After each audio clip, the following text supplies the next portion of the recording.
അന്ന് വീട്ടില് പെണ്ണ് കാണാൻ വന്നപ്പോ എന്നോട് ഒറ്റയ്ക്ക് സംസാരിച്ചോളാൻ അച്ഛൻ പറഞ്ഞതാണ്. പക്ഷെ അവിടെ അമ്മാവനും അമ്മയും എല്ലാവരും ഉണ്ടായപ്പോ എനിക്കൊരു ചമ്മതി. അതുകൊണ്ടാണ് ഇവിടെ കാണാന്ന് പറഞ്ഞത്. അത് നന്നായി. എനിക്കൊന്ന് വേണ്ട വിധത്തിലൊന്നും സംസാരിക്കാൻ പറ്റിയില്ല. ഏതുവരെ പഠിച്ചെന്നാണെന്ന് പറഞ്ഞത്? ഞാനന്ന് പറഞ്ഞില്ലേ ബികോം. അത് കഴിഞ്ഞിട്ടൊന്നും ചെയ്തില്ല അല്ലേ? അത് കഴിഞ്ഞിട്ട് കുറച്ച് സപ്ലി ഒക്കെ ഉണ്ടായിരുന്നു. എവിടാ? അല്ല സപ്ലൈക്ക് പോയി. അതല്ല, ആരിയേഴ്സ് ഉണ്ടായിരുന്നു. കുറച്ച് സബ്ജക്റ്റ് ഒക്കെ എഴുതിയെടുക്കാണ്ടായിരുന്നു. അതൊക്കെ ഞാൻ ഒരു കൊല്ലം കൊണ്ട് എഴുതിയെടുത്തു. അത് എനിക്കും ഉണ്ടായി കൊറേ. ഞാൻ പിന്നെ അതൊരു 6 മാസം കൊണ്ട് എല്ലാം കംപ്ലീറ്റ് ചെയ്ത് എഴുതിയെടുത്തത്. 6 മാസം കൊണ്ടോ? 6 മാസം തന്നെ എടുത്തില്ല, ഒരു 5-5.5 മാസം എടുത്തുള്ളൂ എന്നാണ് എനിക്ക് തോന്നണത്. അതെല്ലേ. അല്ല, പ്യാരിയേട്ടനന്ന് വന്നപ്പോ എന്താ ജോലി പറഞ്ഞത്? ഞാൻ മാനേജറാണല്ലോ. മാനേജർ എവിടെ? ഇൻഫോ പാർക്കില്. ഇൻഫോ പാർക്ക് എവിടെ? ഇൻഫോ പാർക്ക് നമ്മുടെ കാക്കനാട്. അപ്പോ തിരുവനന്തപുരത്തുള്ളത്? അത് ടെക്നോ പാർക്കാണ്. ഓ. പിന്നെ സുഭാഷ് പാർക്കും ഉണ്ട്, ചിൽഡ്രൻസ് പാർക്കും ഉണ്ട്. അത് മറൈൻ ഡ്രൈവിലാണ്. പാർക്ക് എനിക്ക് നല്ല ഇഷ്ടമല്ലെങ്കിലും. പോകാം നമുക്ക് എല്ലായിടത്തും. പിന്നെ എന്താണ് ഹോബീസ് ഒക്കെ? ഞാന് പാട്ട് കേൾക്കും, TV കാണും, പിന്നെ കിടന്നുറങ്ങും. അപ്പൊ കുക്കിംഗ് ഒന്നും അറിയില്ല? എനിക്കറിയില്ല. അയ്യോ, അത് പഠിക്കണം. അല്ല, എനിക്കെല്ലാം അമ്മ ചെയ്തു തരും. അത് ശരി. ഈ യൂട്യൂബിലൊക്കെ നോക്കി പഠിക്കാവുന്ന. എനിക്ക് ഇഷ്ടല്ല, എനിക്ക് ഒട്ടും ഇഷ്ടല്ല. വീട്ടില് ഞാനും അച്ഛനും മാത്രമേ ഉള്ളൂ. അപ്പൊ ഇതുവരെയൊക്കെ ആക്കിയതും ബുദ്ധിമുട്ടിയതും ഒക്കെ അച്ഛൻ തന്നെയാണ്. അപ്പൊ താൻ വന്നു കഴിഞ്ഞാൽ ആ കുടുംബത്തിലെ കാര്യം മുഴുവൻ നോക്കേണ്ടതാണ്. അപ്പൊ കുക്കിംഗ് നിർബന്ധമായിട്ടൊക്കെ അറിഞ്ഞിരിക്കണം. നമുക്ക് ഒരുമിച്ച് പഠിക്കാലോ കുക്കിംഗ് ഒക്കെ. എന്നെ കൊണ്ട് ആയ സഹായമൊക്കെ ഞാൻ ചെയ്തു തരാം. മതി. പിന്നെ ഈ എന്നെ ഇഷ്ടമായതെനിക്ക് ജ്യൂസല്ല എന്നെ രണ്ടും. എനിക്കും തന്നെ ഒരുപാട് ഇഷ്ടമായി. ഞാൻ അന്വേഷിച്ച് നടന്ന ഒരാളെ തന്നെയാണ് എനിക്ക് കിട്ടിയത്. അപ്പൊ തനിക്ക് ഇഷ്ടമാണ്, വേറെ തർക്കമൊന്നും ഇല്ലെങ്കിൽ വീട്ടുകാരെ ആലോചിക്കട്ടെ കാര്യങ്ങളല്ലേ? അതെ. പിന്നെ പ്യാരേട്ട, ഞാൻ ഫോണൊന്നും എടുത്തിട്ടില്ല. അച്ഛൻ അന്വേഷിക്കും. ഞാനെന്നാ പോട്ടെ. ഞാൻ വീട്ടുകാരെ അവിടത്തോളം. വേണ്ട, ഞാൻ പോയിക്കോട്ടെ. ശരി കേട്ടോ. ഇടയ്ക്ക് ഞാൻ വിളിക്കാം.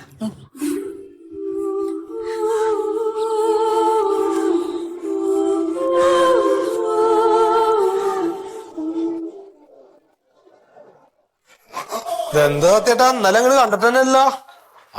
ഇന്നലെ ഞാൻ ഇറങ്ങണമെന്ന് വിചാരിച്ചതാ. അപ്പൊ നോക്കുമ്പോ മോൾക്ക് ഒരു കല്യാണാലോ. കാര്യൊന്നുമില്ല, ഗവൺമെന്റ് ഉദ്യോഗസ്ഥൊക്കെ തന്നെയാണ് ചെക്കൻ. എന്നാലും നമുക്കത് ചേരില്ല. ചേരാത്ത പിന്നെ നമ്മളങ്ങനെ മാത്രല്ല ചെക്കന്റെ തന്തയ്ക്കും തള്ളക്കും മുറുക്കുണ്ട്. അപ്പൊ കുട്ടി അവിടെ പോയി കഴിഞ്ഞാൽ അത് ചൊവ്വാവില്ല. നമുക്കങ്ങനെ പാരമ്പര്യം ഇല്ലല്ലോ. അപ്പൊ പിന്നെ ഏതായാലും വേണ്ടാന്ന് വെച്ചു. ഒരു സോഡ തന്നെ. ഏടാ ചങ്ങായി, ജേടായിരുന്നു ഇത്ര നാള്? ഒന്നും പറയണ്ട, ആകെ ബേജാറന്നെ. എന്ത് പറ്റിന്ന കയറ പൊട്ടി താഴെ വീഴലോന്ന് പേടിച്ച് ഞാൻ തൂങ്ങി മരിച്ചിട്ടാന്ന് മാത്രം. അതോ മരിക്കണമെന്നുണ്ടെങ്കിൽ അപ്പൊ തൂങ്ങണമെന്നില്ലല്ലോ. ട്രെയിനിന് പോയിട്ട് തല വെച്ചാലും ചാവും. ഇപ്പൊ ട്രെയിൻ അടങ്ങുണ്ടാ ഇനി അഥവാ ഈ ട്രെയിനിന്റെ ഈ ശബ്ദം കേട്ടാൽ എനിക്ക് അന്ന് മൊത്തം തലവേദന വരും.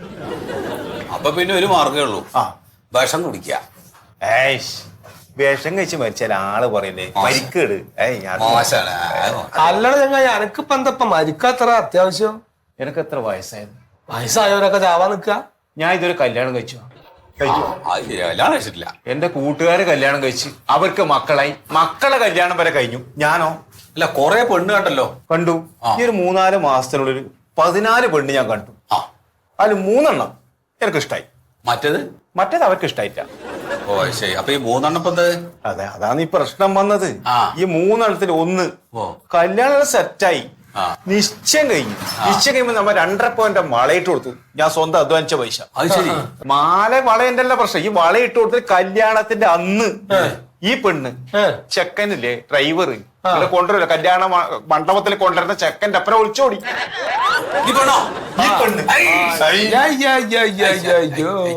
എന്റെ വളയും പോയി, നാണവും മാനും എല്ലാം പോയില്ലേ. ഏത് നീ ഓർത്താ വളയും കൊണ്ടോയോ? അതെടുത്തു പോയി. മറ്റേ 2 കല്യാണം ഏകദേശം സെറ്റ് ആയതാണ്. നമ്മളെ നാട്ടിലെ ഏതോ തെണ്ടികൾ ആ കല്യാണം മുടക്കി. എന്താ നോക്കൂലേ ഈ കല്യാണൊക്കെ മുടക്കണ തെണ്ടുകളുണ്ടോ? നമ്മുടെ നാട്ടിലുണ്ട്. പിടിക്കും. എന്റെ കൈമ കിട്ടും. ഞാനിത് അന്വേഷിക്കുന്നുണ്ട് വേറെ രീതിയിൽ. എന്റെ കൈമ കിട്ടും. അവനെ തറച്ച് മുറിച്ച് ഞാൻ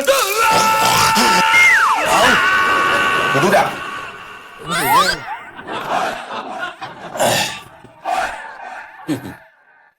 സമാധാനിക്കാൻ അനക്ക് പറ്റിയൊരെണ്ണം വരും അല്ലേ? അതേടാ കുട്ടിയെ, അണക്ക് പറ്റിയൊരു കല്യാണം ഞങ്ങൾ രണ്ടാളും കൂടി കൂടി തീരുമാനിച്ചു. ഈ ഒരു മനസ്സുണ്ടല്ലോ മാത്രം മതി എനിക്ക്. എടാ ഇത് വരെ ഞങ്ങളുടെ അടുത്ത് കാര്യപ്പെട്ടൊരു കാര്യം പറഞ്ഞിട്ടുണ്ടോ? അതിന്റെ വേണ്ടി അപ്പൊ സത്യന്റെ അത് ഉണ്ടാവും, അല്ലാണ്ട് അങ്ങനെ പറയോ? ഏതാ സത്യട്ടായി? ആ പെണ്ണിനിപ്പോ ഒരു ചെറിയ ഒരു കുഴപ്പമൊന്നുമില്ല. ഈ വന്നിട്ട് കണ്ടു നോക്ക്. ഈ വേറെ ഒരു പ്രശ്നം, ഈ മുടി ഇത്ര വേണം, മൂക്ക് ഇങ്ങനെ ആവണം, അങ്ങനെ വല്ല ഡിമാൻഡ് ഉണ്ടോ? ഉണ്ടായി. നടക്കില്ല. അല്ല ഇതിപ്പോ അല്ല, ഒരു 5 കൊല്ലം മുമ്പേ ഉണ്ടായി. മുടിയും ശരീരവും എല്ലാം എന്റെ പോലെ സൗന്ദര്യം. 5 കൊല്ലം മുമ്പാവുമ്പോ പൂളൊക്കെ പറമ്പിലെ രാമൻ ഉണ്ടല്ലോ, രാമന്റെ ഒരു പെങ്ങളുടെ കുട്ടിയുണ്ട്. അതെ ഒരു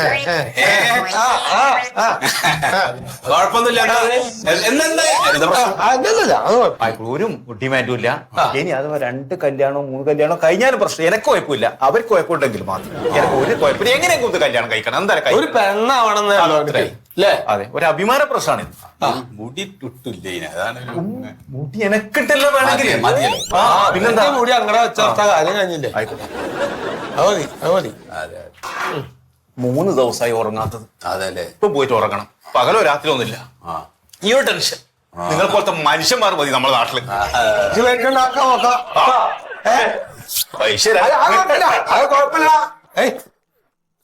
ആരാ പെണ്ണു കൊടുക്കുന്നു? അതെ, എല്ലായിടത്തിലും പോയിട്ട് എന്താ ചെക്കന് പണി ചോദിക്കുമ്പോ എന്തെങ്കിലും പറയാനൊരു പണി വേണ്ടേ? ഞാൻ മുടി വെക്കാന്നല്ലാണ്ട് വേറെ എന്താ പണി? ആ പെണ്ണുണ്ടല്ലോ, ആ പെണ്ണിന് ചെറിയ ഒരു കിളി പോയിട്ടുണ്ട്. ഞാൻ ഇങ്ങനെ ശരിക്കും ആലോചിച്ചാൽ പിന്നല്ലാതെ എന്തിന് എങ്ങാനും വരിയാച്ച പോയിക്കോട്ടെ. അല്ല എന്തിനാ? അതും വേണ്ടേ? അത് വേറെ വല്ലവര് വന്ന് കെട്ടിയ ആ പെണ്ണ് നന്നായിക്കോട്ടെ. അതും വേണ്ട. അതില്ലേ എന്തിനാ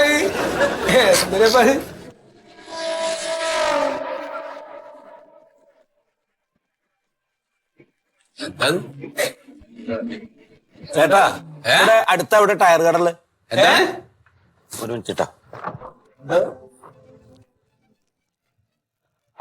ഇവിടെ അടുത്ത ടയർ കട എവിടെയുള്ളത്? കയറ് ഇവിടെ ഇല്ലല്ലോ, അത് ബേക്കറി അല്ലേ? ഇവിടെ ഇവിടെ കയറുണ്ടാവുക. കയറല്ലേ ചേട്ടാ, ഈ കാറിന്റെ ഒക്കെ ടയറില്ലേ? ടയറോ? ടയറാ ചോദിക്കണേ. അതെ, ഫ്രണ്ടില് കാറ്റ് കുറച്ച് കമ്മിയുണ്ട്. അപ്പൊ നിങ്ങൾ എവിടുന്നാ? ഞാൻ ആലപ്പുഴന്ന്. ആലപ്പുഴ എവിടെ? ആലപ്പുഴ കലവൂര് എന്ന് പറയും. കലവൂര്. നിങ്ങള് ഇവിടെ എന്താണ്? ഇവിടെ ഞാൻ ആ മന്മഥന്റെ വീട്ടിലേക്ക് വന്ന. ആരുടെ? മന്മഥൻ. മന്മഥനോ? മകൻ പേരയാതൻ ഇൻഫോ പാർക്കിലെ ജോലിയുള്ള. മറ്റേ അതെ, പുളിക്കൽ തറവാട്. അവിടെ പ്യാരിയുടെ ആരാ? പ്യാരിയുടെ ആരുമില്ല. ഈ പ്യാരിജാതെന്ന് പറഞ്ഞാൽ എന്റെ മകളെന്നെ കല്യാണം ആലോചിച്ച് വീട്ടിൽ വന്നിരുന്നു. അപ്പൊ അവര് പരസ്പരമൊക്കെ ഇഷ്ടായി, അവർക്ക് നമ്മുടെ വീടൊക്കെ ഇഷ്ടായി. അപ്പൊ ഞാൻ അവരുടെ വീടൊന്ന് കാണാൻ വേണ്ടിട്ട് വന്നത്. ശരി, വന്ന് കണ്ടുട്ടോ, കുഴപ്പമൊന്നുമില്ല. നല്ല വീട്, നല്ല പയ്യൻ. നിങ്ങള് പരിസരത്തൊക്കെ അന്വേഷിച്ചില്ലേ ഇതിനു മുമ്പ്? അല്ല, അത് ഞാൻ അടുത്തൊന്നും അന്വേഷിച്ചില്ല. കാരണം അവരെ കണ്ടപ്പോ അത്ര കുഴപ്പമില്ലെന്ന് തോന്നി. ഉറപ്പിച്ചോ? അപ്പൊ ഇല്ല, ഉറപ്പിച്ച പോലെ ആയി. അവർക്ക് ഇഷ്ടമായി. ആയിക്കോട്ടെ, ഇനിയിപ്പോ ഒന്നും പറയാനില്ല. ആയിക്കോട്ടെ. എന്താ ഒന്നും പറയാല്ലേ പറഞ്ഞു? അല്ല ഒന്നുമില്ലേ, ഒന്നുമില്ല. അങ്ങനെയല്ല. എന്താ? അല്ല, എന്തിനാ നമ്മൾ അതൊക്കെ പറയണത്? അല്ലാതെ ഒരു കുട്ടിയുടെ ജീവിതകാര്യാണ്. എന്തെങ്കിലും പറയാണ്ട് പറയും. എന്തായാലും ഞങ്ങളിപ്പോ ഇനി അവരെ പറ്റിയിട്ട് എന്തെങ്കിലുമൊക്കെ വല്ലതും പറഞ്ഞു കഴിഞ്ഞ് ഓൻ കള്ളും കഞ്ചാവും കുടിച്ചു വന്നിട്ട് ഇവന്റെ കട തല്ലിപ്പൊളിക്കാൻ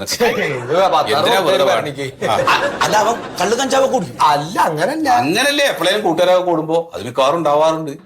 അത് ശരി. അപ്പൊ അങ്ങനത്തെ കയ്യിലിരിപ്പുള്ള ചെക്കന അല്ലാട്ടോ. അതൊക്കെ ഞങ്ങൾ ഇവിടെ പീഡിയുള്ള ആൾക്കാർ അതൊന്നും പറഞ്ഞു ഇങ്ങോട്ട് പോയി പറയരുത്. ഞങ്ങൾക്ക് ഇവിടെ ജീവിക്കണം.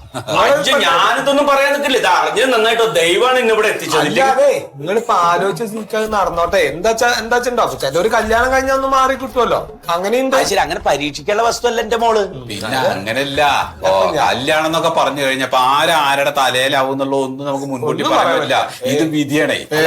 അങ്ങനെ വിധിക്ക് വിട്ടുകൊടുക്കാൻ പറ്റില്ലെന്ന് അങ്ങനെ ഉറപ്പിച്ചിട്ടൊന്നുമില്ലട്ടാ. അത് ശരി. അപ്പൊ അവ അങ്ങനത്തെ പയ്യനാണ്. അല്ല, നിങ്ങളൊന്ന് ശരിക്കും ആലോചിച്ചോളാം. ഞങ്ങളോട് അഭിപ്രായം ഒന്നും ആലോചിക്കാല്ലേ. നന്നായി അറിഞ്ഞു. വണ്ടി എടുക്കേ പോവാ.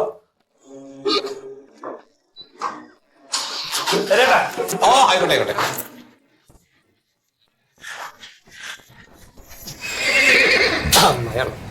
അസലായോ? എന്താ കളി അവള് കൂട്ടി പറഞ്ഞാന്നും തോന്നിയിട്ടുണ്ടല്ലോ നമ്മളതിന് പറഞ്ഞിട്ടില്ലല്ലോ നമ്മള് നടത്തിക്കോളേന്ന് നമ്മള് പറഞ്ഞത് അല്ലേ? എന്താ നിങ്ങളെ സമ്മതിക്കണം ഇല്ലപ്പോ അതെ എന്ന് തുടങ്ങിയത്. എന്താ ഈ ചെക്കനെ ഇവിടെ വന്നിട്ട് ആ കപ്പലിന്റെ മുട്ടായി നിന്ന് ആ സോഡയും കുടിച്ച് പോയിരുന്ന ചെക്കനാ. ഇപ്പൊ ഓനാ മറ്റാ ജുറാസി പാർക്കില് ജുറാസിക് അല്ലാന്ന് ഇൻഫോ പാർക്ക്. അതന്നെ ഇൻഫോ പാർക്കിൽ ജോലിയെ കിട്ടിയപ്പോ എന്താ എന്നെ കളിപ്പ്.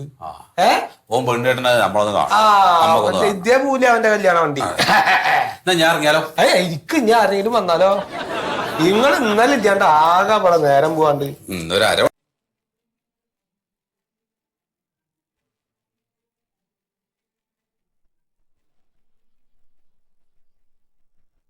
മന്മതേട്ട നിങ്ങൾ ഇവിടെ ഒന്ന് കുത്തിരിക്കും, ഞാനൊന്ന് പറയട്ടെ.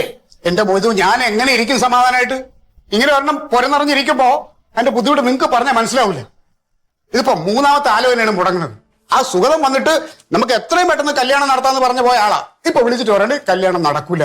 നടക്കാതിരിക്കാൻ വേണ്ടി എന്ത് പ്രശ്നമാണ് നമ്മുടെ ഈ കുടുംബത്തിലുള്ളത്, അല്ലെങ്കിൽ ഇവനുള്ളത്? ഇതിപ്പോ ഞാൻ മുടക്കിയതല്ലല്ലോ, നാട്ടുകാർ ഇടപെട്ടിട്ടാണ് സംഭവം മുടങ്ങുന്നത്. അച്ഛന്റെ പിശുക്കായിരിക്കും കാരണം. അച്ഛന്റെ പിശുക്ക് നാട്ടുകാരെങ്കിലും അവരോട് പറഞ്ഞിട്ടുണ്ടാവും. ഞാൻ എന്ത് പിശുക്ക് കാണിച്ചടാ? നിന്നെ വളർത്തി ഇത്രത്തോളം ആക്കാൻ വേണ്ടിട്ട് ഞാൻ ഇത്തിരി ധാരാളിത്തം കുറച്ചു, അതിനവൻ പിശുക്കുന്നു. അതെ, ഇവിടെ അച്ഛന്റെ പിശുക്കൊന്നല്ല ഇപ്പൊ വിഷയം. വേറൊരു വിവരം ഞാൻ കേട്ടിക്കണം. അതെന്താണ്? എന്ത് വിവരമാണ്? കേട്ടൊന്നും തോന്നുന്നു വേണ്ട. ഇവൻ കഞ്ചാവെന്നൊക്കെ പറയേണ്ട ആൾക്കാർ. അങ്ങനെ വല്ലതും ഉണ്ടാടോ നിനക്ക്? ഇല്ല കഞ്ചാവ, ഞാൻ ബീഡിയും കൂടി വലിച്ചിട്ടില്ല ഈ പ്രായം വരെ. അവ അങ്ങനെയൊന്നും ചെയ്യൂല. അങ്ങനെയല്ല ഞാൻ അവനെ വളർത്തിയത്. തള്ള പോയ പിന്നെ അവന് ഞാൻ പൊന്നെ കരളെന്ന് പറഞ്ഞ് വളർത്തിയതാവ. അങ്ങനെയൊന്നും ചെയ്യൂല. ഓന്റെ മുഖത്ത് നോക്കിയാലേ ആരെങ്കിലും പറയോ ഓൻ കഞ്ചാവ് അടിക്കുന്ന ആളാന്ന്? മൊയ്തുക്ക എന്നിട്ട് അവളെന്താ പറഞ്ഞത്? ഓക്കും കഞ്ചാവ് അടിക്കുന്ന ആളെ മാണ്ടാണ്. അല്ല ആര് മോനെ, അതിപ്പം മൊയ്ത് മാത്രമല്ലേ ഉള്ളൂ. ഞാൻ ചോദിക്കാണ്, നിന്നെ അറിയാതെ എങ്ങാനും ഈ സാധനം എടുത്ത് വലിച്ചു പോയോ? അച്ഛൻ ഞാനിത് എന്താന്ന് കണ്ടിട്ടും കൂടി ഇല്ല അച്ഛാ. ഇല്ല, അവ അങ്ങനെ ചെയ്യൂല മൊയ്ത്, എനിക്ക് ഉറപ്പുണ്ടവനെ. ഏതായാലും കഴിഞ്ഞ ചത്ത കുട്ടീന്റെ ജാതകം ഇനി നോക്കണ്ട. അതെ, നല്ല വല്ല ആലോചന ഉണ്ടെങ്കിൽ മൊയ്ത് പറ. വേറൊരു ആലോചന ഉണ്ട്. പിന്നെ അത് ആ കുറച്ച് മുന്തിയ ടീമാ, ഉമ്മക്കൊണ്ട് സിങ്ക് ആവൂല. അല്ല, ഞങ്ങൾക്കിപ്പോ എന്താ ഒരു കുറവ്? കുറവൊന്നും ഉണ്ടായിട്ടില്ല. കുടുംബത്തിൽ ഇച്ചിരി ആള് കുറവുണ്ടെന്നുള്ളതേ ഉള്ളൂ, അല്ലാതെ പാരമ്പര്യവും ഞങ്ങളുടെ അന്തസ്സും അതിനൊന്നും ഒരു കുറവുമില്ല. പിന്നെ നമുക്ക് അവൻ നോക്കാം. പറയൂ. തൃക്കാക്കര അടുത്താ. എന്റെ ഓഫീസിന്റെ അടുത്താണ് അച്ഛാ. അതെ അല്ലേ? എന്റെ ഓഫീസ് ആരെയാ? കാക്കനാട്. തൃക്കാക്കരയില് BSL റിട്ടയർഡ് ആയ ഒരാളാ. മൂപ്പര മോളാണ്. കുട്ടി ഒറ്റ മോള്. ഇപ്പൊ BSc നേഴ്സിംഗ് കഴിഞ്ഞ് നിൽക്കുക. BSc നേഴ്സിംഗ് നല്ലതാ, പുറത്തോട്ട് പോകാൻ ചാൻസ് നല്ലതാ. അല്ല, ഈ കൊടുക്കലും വാങ്ങിക്കലും ഒക്കെ എങ്ങനെ ഇരിക്കും? 1.5 ഏക്കർ സ്ഥലത്ത് ബംഗ്ലാവ് പോലത്തെ ഒരു വീട്. ഇത് 2 കുട്ടിക്കുള്ള. അത് കൊള്ളാം. അല്ല ഇത് ഈ 1.5 ഏക്കർ സ്ഥലത്തിന് പട്ടയമൊക്കെ കൃത്യമായിട്ടും. പട്ടയം എന്നെ കൊണ്ട് പറയിപ്പിക്കണ്ട. നിങ്ങൾക്ക് അച്ഛന്റെ കൂടെ പോകും വേണം, അമ്മേന്റെ കൂടെ കിടന്നുറങ്ങണം എന്നാണ് നടക്കുന്ന കാര്യ. നിങ്ങൾ വേറെ ബ്രോക്കർമാരെ നോക്കിക്കൊള്ളിട്ടോ. എനിക്കത് ശരിയാവും. ഇരിക്കാം. അല്ല പിന്നെ എന്ത് വർത്താനം മനുഷ്യൻ പറയണത്? മിണ്ടായിരിക്ക അച്ഛ. അച്ഛന്റെ വിവരക്കേട് കൊണ്ടാണ് മൊയ്തൂക്ക് അത് ആലോചിച്ചു. അതെ, ഇത് എനിക്ക് കൊണ്ടുപോകാനല്ല, നിനക്ക് എടുത്തരാനാണ്. പണ്ടേട്ട അങ്ങോട്ട് നോക്കി. കഴിഞ്ഞ ആലോചനകൾ മുഴുവൻ മുടങ്ങിയത് നാട്ടുകാർ അറിഞ്ഞിട്ട് കുത്തിത്തിരിപ്പുണ്ടാക്കിയിട്ടാ.